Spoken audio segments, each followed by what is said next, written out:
Salom hurmatli tomoshabinlar. Bugungi videomiz ayniqsa nafaqaxo'rlarimiz uchun o'ta muhim. Bu shunchaki bir tavsiya emas, bu sizning kelajakdagi moddiy ahvolingizga bevosita ta'sir qiladigan hayotiy zaruratdir. Bugun biz ko'p insonlar bilmayotgan, ammo shoshilinch ravishda olish kerak bo'lgan bir hujjat haqida gaplashamiz. Bu hujjat nafaqat sizning nafaqangiz miqdorini to'g'ri hisoblash uchun, balki umuman nafaqa olish huquqingizni tasdiqlash uchun ham asos bo'lishi mumkin. Agar siz nafaqaxo'r bo'lsangiz yoki oilangizda nafaqaxo'rlar bo'lsa, bu videoni oxirigacha diqqat bilan ko'ring. Hozirdayoq kanalimizga obuna bo'lishni va shu videoga like bosishni unutmang. Chunki bu ma'lumotni ko'proq odamlar ko'rishi va o'z huquqlarini himoya qila olishi kerak. Hurmatli do'stlar, avvalambor muammoning ildiziga boraylik. Ilgari, ya'ni bir necha yil oldin nafaqa tayinlash va hisoblash jarayoni asosan qog'oz shaklidagi mehnat daftarchasi orqali amalga oshirilardi. Ish beruvchilar xodimning mehnat faoliyati haqidagi barcha ma'lumotlarni qo'lda mehnat daftarchasiga yozib, muhr va imzo bilan tasdiqlashardi. Bu jarayon juda oddiy, ammo shu bilan birga juda ko'p xatoliklarga ham ega edi.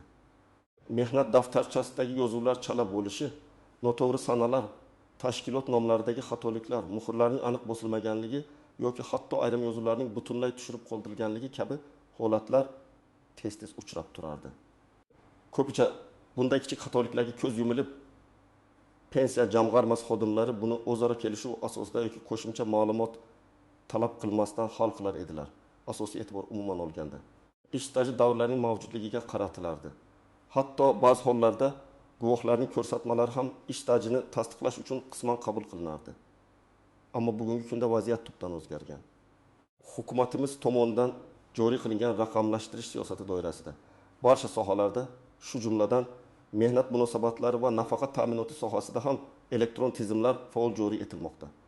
Ayniqsa, e-mehnat elektron mehnat daftarchasi tizimi ishga tushirilgandan so'ng nafaqa tayinlash tartiblari keskin kuchaytirildi va standartlashtirildi. Endilikda sizning mehnat stajingiz haqidagi asosiy ma'lumot manbai bu e-mehnat tizimidagi elektron yozuvlardir. Nafaqa tayinlashda kompyuter tizimi avtomatik tarzda e-mehnat ma'lumotlarini qidiradi va tahlil qiladi. Agar sizning qog'oz mehnat daftarchangizda mavjud bo'lgan ish staji davrlari e-mehnat tizimida aks etmagan bo'lsa yoki noto'g'ri aks etgan bo'lsa, bu to'g'ridan to'g'ri nafaqangiz miqdoriga va hatto nafaqa olish huquqingizga salbiy ta'sir ko'rsatadi. Avtomatlashtirilgan tizim xatoliklarga ko'z yummaydi. U faqat aniq va tasdiqlangan raqamli ma'lumotlarga tayanadi. Shuning uchun bugungi kunda qog'oz mehnat daftarchasi qanchalik mukammal bo'lmasin, agar uning ma'lumotlari e-mehnat tizimida aks etmagan bo'lsa, u mavjud emas deb hisoblanishi mumkin.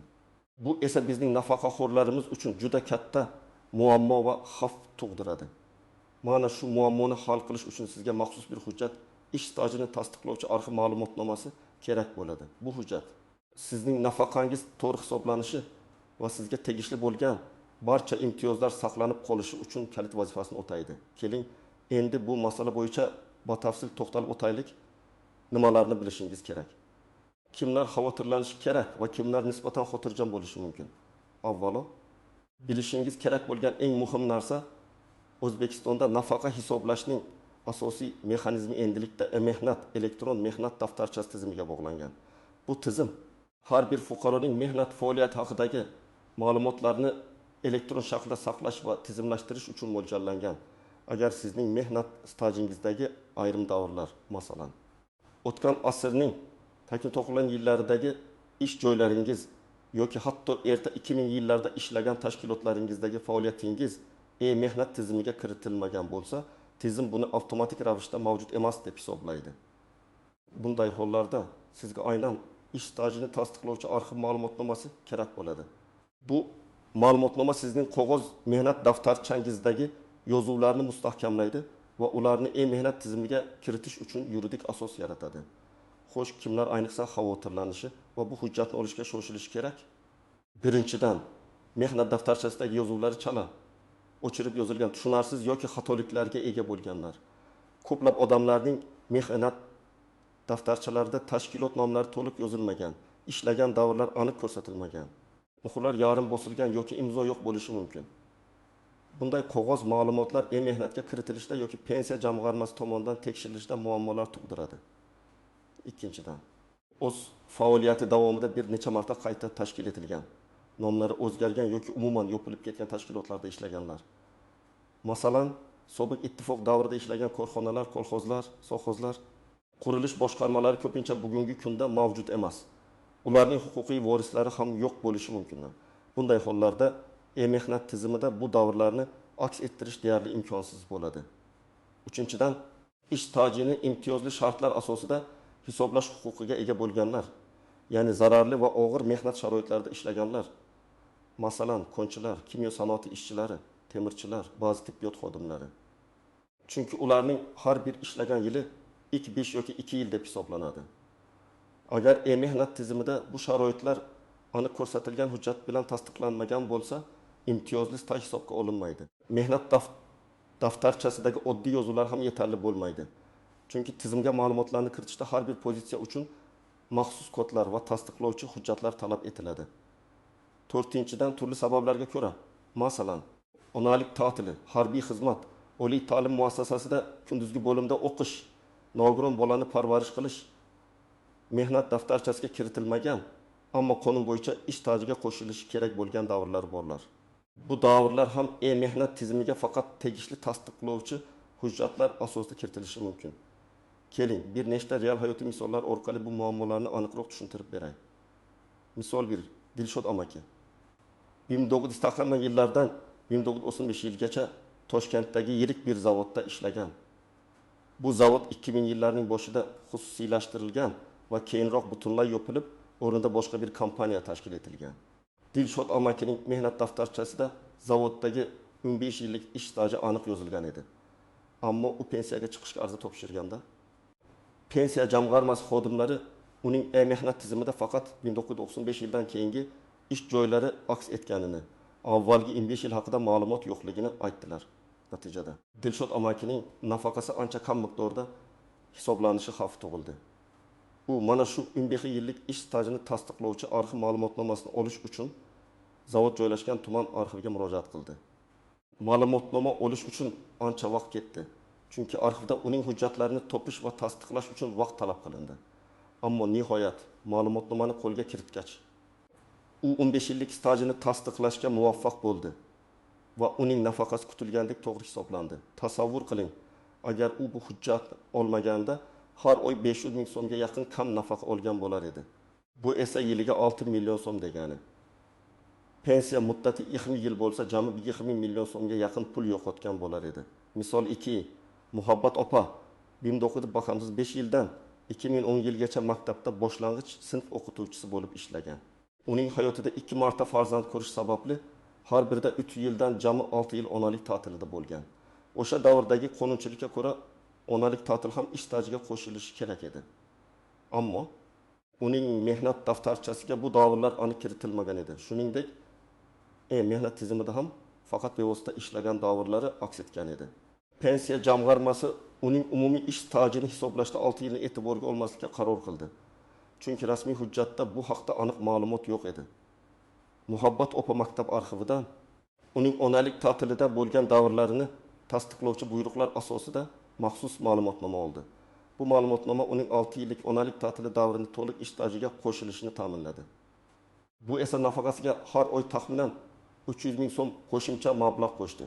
Chunki uning umumiy staji sezilarli darajada oshgan edi. Misol 3 Alisher aka 1990 yillarda bir necha yil davomida kimyo zavodining zararli sexlarida operator bo'lib ishlagan. Uning mehnat daftarchasida bu ish joyi va lavozim ko'rsatilgan. Lekin ish sharoitlari qonunda belgilangan maxsus ish stajiga kirishini tasdiqlovchi maxsus belgi yo'q edi. Mehnat tizimiga ham faqat oddiy ish staji sifatida kiritilgan. Natijada Alisher aka erta, ya'ni qonunda belgilangan yoshdan oldin pensiyaga chiqish huquqidan mahrum bo'layotgan edi. Uning zavoddan yoki uning huquqiy vorisidan o'z lavozimida ishlagan davrda qanday sharoitlarda ishlaganini, ish joyining zararli omillar ro'yxatiga kirishini tasdiqlovchi batafsil ma'lumotnoma talab qilindi. U bu ma'lumotnomani olib pensiya jamg'armasiga taqdim etgandan so'ng uning 5 yillik zararli mehnat staji 10 yil deb hisoblandi va u qonuniy ravishda 5 yil avval pensiyaga chiqish imkoniyatiga ega bo'ldi. Bu uning uchun nafaqat moddiy tomondan, balki sog'ligi sababli ham katta yengillik bo'ldi. Misol 4. Gulnora xola erta turmushga chiqqan va 1970 yillarning oxirida mahalliy kolxozda qisqa muddat ishlagan. Uning mehnat daftarchasi yo'qolgan edi, lekin kolxozning arxividan uning ishlagan davri haqida ma'lumot olish mumkin edi. Biroq pensiya jamg'armasi uning mehnat daftarchasi yo'qligi sababli bu davrni hisobga olishni rad etdi. Gulnora xola tuman davlat arxiviga murojaat qilib, kolxozning ishchi xizmatchilariga oid buyruq kitoblaridan uning ishlagan davrni tasdiqlovchi arxiv nusxasini oldi. Ushbu ma'lumotnoma asosida uning 3 yillik ish staji tiklandi. Garchi bu kichik bir davr bo'lsa-da, uning umumiy stajini yetarli darajaga yetkazishga yordam berdi va men ham nafaqa olish huquqini ta'minladi. Agar bu staj hisobga olinmaganida, u umuman nafaqa ololmagan bo'lishi ham mumkin edi. Misol 5, Olim aka Sovet ittifoqi davrida Rossiya hududida joylashgan harbiy qismda harbiy xizmatni o'tagan. Uning harbiy bileti va xizmatni o'taganligi haqida sertifikati bor edi. Ammo mehnat tizimida bu harbiy xizmat davri avtomatik ravishda aks etmagan edi. Nafaqa tayinlashda harbiy xizmat davri ham ish stajiga qo'shiladi. Olim aka Rossiyaning tegishli arxiviga, Mudofaa vazirligi arxiviga o'zining harbiy xizmatini tasdiqlovchi arxiv ma'lumotnomasini olishga majbur bo'ldi. Bu hujjatni olgach, u o'zining 2 yillik harbiy xizmat davrini ish stajiga qo'shishga muvaffaq bo'ldi. Bu uning nafaqasi miqdorini oshirishga yordam berdi. Chunki harbiy xizmat davri ham stajga hisoblanadigan muhim davr hisoblanadi. Kimlar nisbatan xotirjam bo'lishi mumkin? Agar siz oxirgi 10-15 yil davomida uzluksiz bir tashkilotda ishlagan bo'lsangiz va sizning barcha mehnat ma'lumotlaringiz yangi mehnat tizimiga to'liq va aniq kiritilganiga amin bo'lsangiz, sizning holatingizda arxiv ma'lumotnomasi talab etilmasligi mumkin. O'zbekiston Respublikasi Prezidentining 2020 yil 20 yanvardagi O'zbekiston Respublikasining Mehnat kodeksini tasdiqlash to'g'risidagi PFFS 19 sonli farmoni ijrosini ta'minlash maqsadida mehnat daftarchalaridagi ma'lumotlarni elektronlashtirish ishlari faol olib borilgan. Agar sizning ish beruvchingiz barcha ma'lumotlaringizni o'z vaqtida va to'g'ri kiritgan bo'lsa, siz xotirjam bo'lishingiz mumkin. Ammo shuni unutmangki, har bir nafaqaxo'r, xususan yaqin orada nafaqaga chiqish kutilayotgan har bir fuqaro o'zining mehnatdagi ma'lumotlarini shaxsan tekshirishi shart. Bu sizning kelajagingiz uchun o'zingizga qaratgan eng muhim g'amxo'rligingizdir. Endi esa bu qoidalarning ba'zi istisnolari, tuzoqlar va noaniq jihatlarga e'tibor qarataylik. Chunki bu jarayon har doim ham sillik kechmaydi. Birinchidan, agar siz ishlagan tashkilot umuman mavjud bo'lmasa va uning huquqiy vorisi ham topilmasa, nima qilish kerak? Bunday holatda sizning hujjatlaringizning saqlanish joyi O'zbekiston Respublikasi davlat arxivlari tizimida bo'ladi. Har bir tumanda, shaharda davlat arxivlari mavjud. Ushbu arxivlar yopilgan yoki tugatilgan tashkilotlarning shaxsiy tarkib hujjatlarini saqlaydi. Ya'ni xodimlar bo'yicha buyruqlar, shaxsiy varaqalar, ish haqi hisoblash qaydnomalari kabi ma'lumotlar u yerda bo'ladi. Ba'zan bu jarayon uzoq davom etishi mumkin. Chunki arxiv fondlari juda katta va kerakli ma'lumotni topish va tartibga solish vaqt talab qiladi. Shuning uchun bu ishni pensiyaga chiqishdan ancha oldin boshlash tavsiya etiladi. Ikkinchidan, ayrim hollarda, masalan, yong'in, suv toshqini, tabiiy ofatlar yoki eski ma'lumotlarga nisbatan beparvolik tufayli hujjatlar butunlay yo'q qilingan bo'lishi mumkin. Bunday fojiaviy holatlarda davlat xizmatlari markazlari orqali hududiy pensiya jamg'armasi huzurida maxsus komissiya tashkil etiladi. Bu komissiya mavjud hujjatlar, masalan, diplom, kasaba uyushmasi bileti, ish joyidan ma'lumotnomalar, ish haqi kitobchalari va hokazo asosida yoki bir nechta guvohlarning ko'rsatmasi orqali. Bu usul endilikda juda kam qo'llaniladi va faqat eng so'nggi chora hisoblanadi. Ish stajini tasdiqlash masalasini ko'rib chiqadi. Guvohlar birga ishlagan kamida 2 kishi bo'lishi va ularning ham o'sha tashkilotdagi ish staji tasdiqlangan bo'lishi kerak. Bu juda murakkab va nozik jarayon bo'lib, sudga murojaat qilishgacha borishi mumkin. Uchinchidan, arxiv ma'lumotnomasining o'ziga xos talablari bor. Ma'lumotnoma shunchaki falonchi filon joyda ishlagan degan oddiy yozuv bo'lmasligi kerak. Unda quyidagi ma'lumotlar aniq ko'rsatilishi shart. Tashkilotning to'liq nomi, uning joylashuvi, xodimning to'liq ismi sharifi, ishlagan davri, boshlangan va tugatgan sanalar kun, oy, yiligacha lavozimi ishga qabul qilish va ishdan bo'shatish to'g'risidagi buyruqlarning raqamlari va sanalari. Agar siz imtiyozli stajni tasdiqlamoqchi bo'lsangiz, ma'lumotnomada ish sharoitining xususiyatlari zararli omillar ro'yxati va tegishli normativ hujjatlarga, masalan, Vazirlar Mahkamasining qarorlari bilan tasdiqlangan ro'yxatlar, havolalar aniq ko'rsatilishi kerak. Agar bu ma'lumotlar aniq bo'lmasa, pensiya jamg'armasi ma'lumotnomani qabul qilmasligi mumkin. 4-dan, turli xil ish stajiga qo'shiladigan davrlar. Yuqorida aytib o'tganimizdek, harbiy xizmat davri, oliy ta'lim muassasasida kunduzgi bo'limda o'qigan davr, nogiron bolani parvarishlash davri, onalik ta'tillari davri ham ish stajiga qo'shiladi. Bu davrlar ham mehnat tizimida aks etmasligi mumkin.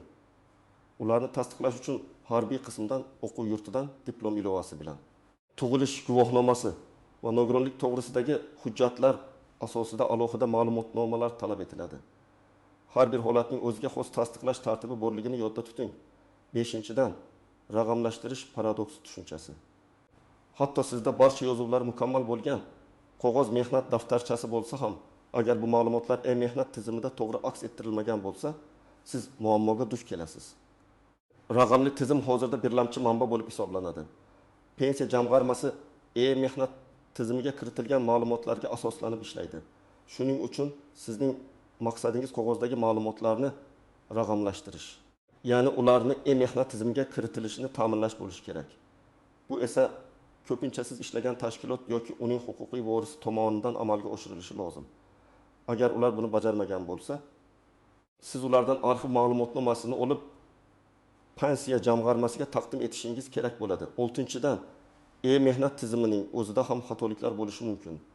Agar sizning barcha qog'oz hujjatlaringiz mukammal bo'lsa-da, mehnat tizimidagi ma'lumotlar noto'g'ri bo'lsa, siz darhol o'zingizning oxirgi ish beruvchingizga murojaat qilishingiz kerak.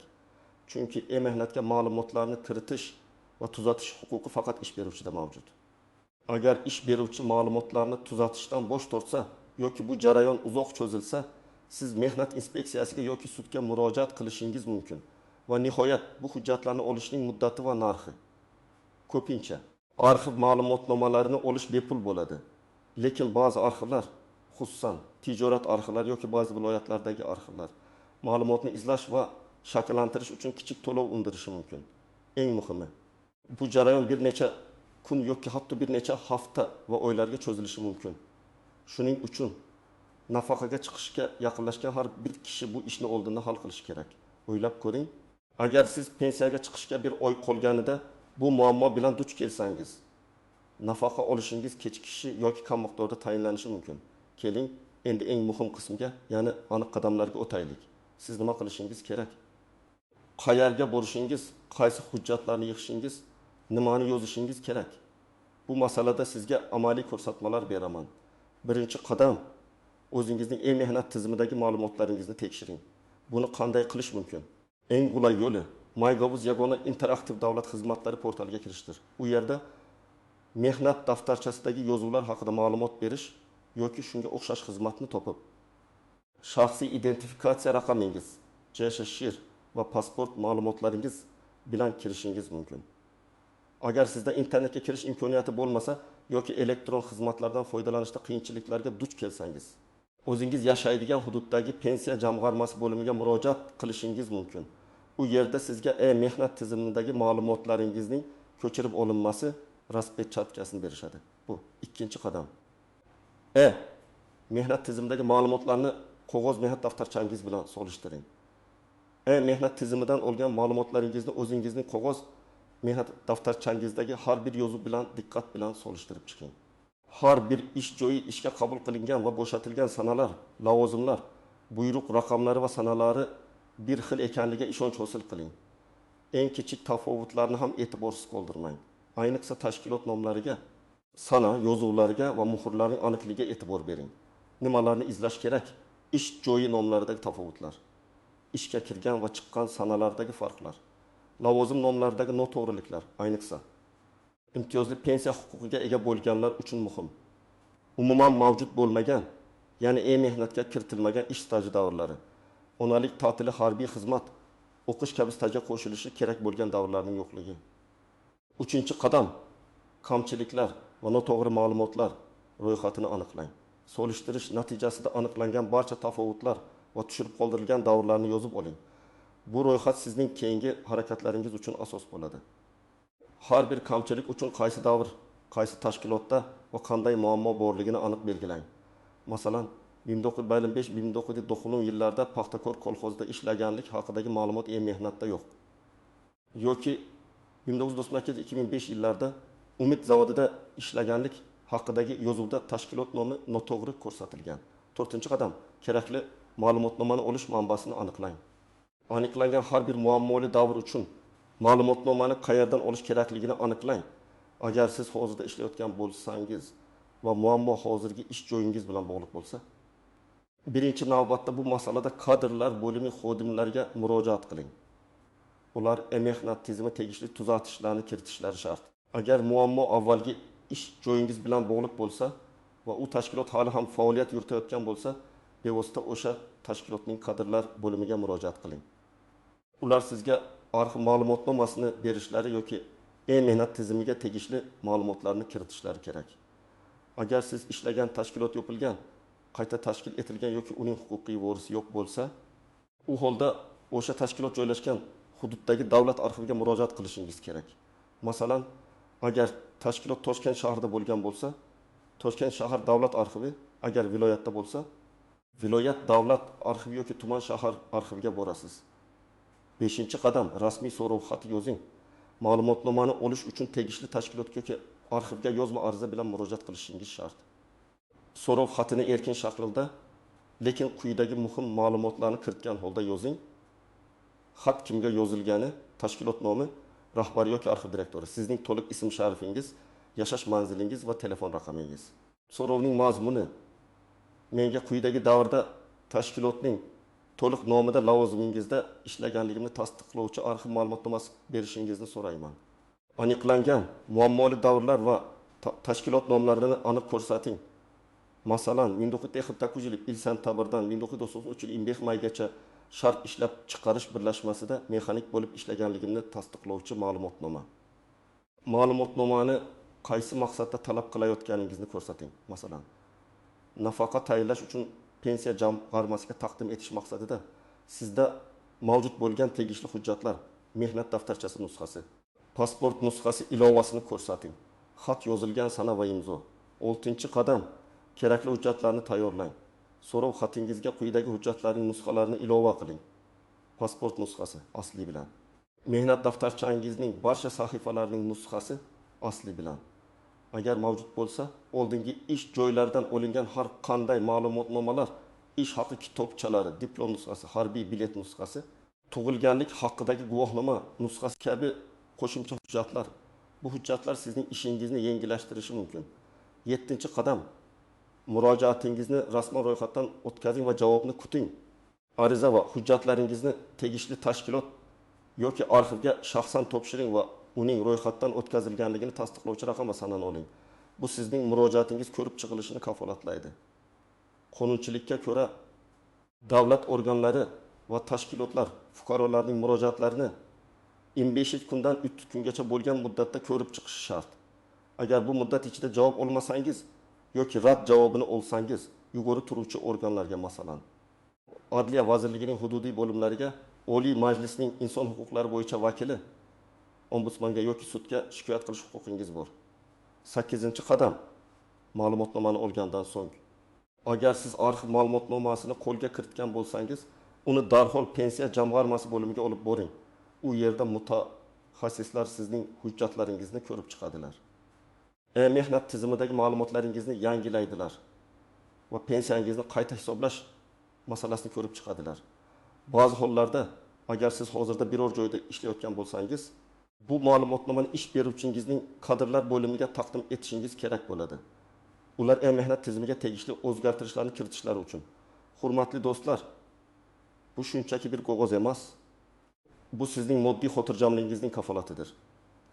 Bugun biz siz bilan nafaqaxo'rlarimiz duch kelishi mumkin bo'lgan jiddiy muammo va uni hal qilish yo'llari haqida batafsil gaplashdik. Ish stajini tasdiqlovchi arxiv ma'lumotnomasi nafaqangizning adolatli hisoblanishini ta'minlaydigan va hatto ba'zi hollarda umuman nafaqa olish huquqini belgilab beradigan o'ta muhim hujjatdir. Bu ma'lumotni e'tiborsiz qoldirmang. Harakat qiling va o'z huquqlaringizni himoya qiling. Nafaqangiz sizning butun umr qilgan mehnatingizning mevasi ekanligini unutmang. Shuning uchun uning har bir tiyini sizga tegishli bo'lishi kerak. Agar sizning ham shunga o'xshash vaziyatlarda duch kelgan tajribangiz bo'lsa, izohlarda biz bilan o'rtoqlashing. Sizning hikoyangiz boshqa insonlarga yordam berishi mumkin. Bu videoga like bosing va do'stlaringiz, yaqinlaringiz bilan ulashing. Ayniqsa nafaqaxo'rlarimiz va yaqinda pensiyaga chiqadiganlar bilan. Va albatta kanalimizga obuna bo'lishni unutmang. Chunki biz sizning huquqlaringiz va farovonligingiz uchun muhim bo'lgan bunday qimmatli ma'lumotlarni doimiy ravishda berib boramiz. E'tiboringiz uchun rahmat va keyingi videolarda ko'rishguncha.